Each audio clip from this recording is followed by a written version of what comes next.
수백 명으로 불어난 아버지들은 사또에게 매 끼니 산해진미를 요구했습니다. 사또는 보물 대신 밥상을 차리느라 하루 24시간이 모자랄 지경이었습니다. 그 많던 금은보화는 수많은 아버지의 식비를 대고 수발을 드느라 순식간에 바닥이 났습니다. 부자가 되려던 사또는 이제 고을에서 가장 가난한 거지꼴이 되었습니다. 머리카락이 하얗게 셀 정도로 고생한 사또 앞에 처음 항아리를 가져왔던 연희가 다시 나타났습니다. 연희의 모습은 처음 왔을 때처럼 차분하고 고결했습니다. 연희는 감고 있던 눈을 천천히 떴습니다. 놀랍게도 그녀의 눈은 멀쩡하게 빛나고 있었고 사또는 그 서늘한 눈빛 앞에 차가운 땅바닥으로 고꾸라졌습니다. 사또, 이 항아리는 재물을 만드는 보물이 아니라 당신의 끝없는 탐욕을 가두는 거울이자 감옥입니다. 당신의 욕심이 스스로를 가둔 것이지요.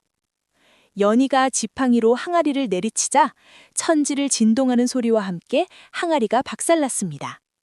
항아리가 깨지자마자 수백 명의 가짜 아버지들은 연기처럼 흔적도 없이 사라져버렸습니다. 방 안을 가득 채웠던 환영들이 사라지자 오직 고요함만이 남았습니다. 사실 연희는 사또에게 억울하게 자리를 뺏기고 쫓겨난 전임 사또의 지혜로운 딸이었습니다.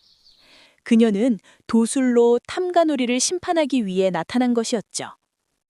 재산도 지위도 모두 잃은 박사또는 분노한 마을 사람들에게 끌려가 처절한 죗값을 치르게 되었습니다. 백성들은 다시 찾은 평화에 기쁨의 눈물을 흘렸습니다. 남의 눈에 눈물 내면 제 눈엔 피눈물 난다는 옛 성현의 가르침을 모두가 가슴 깊이 새겼습니다. 사또는 차가운 감방바닥에서 뒤늦은 후회의 눈물을 쏟았지만 이미 때는 늦어 있었습니다. 탐욕의 끝은 비참한 파멸뿐이라는 사실은 영원한 전설로 남았습니다. 전설의 보따리, 탐욕의 사또와 복제 항아리의 저주편을 시청해 주셔서 감사합니다. 다음 편에 더 재미있는 이야기로 돌아오겠습니다.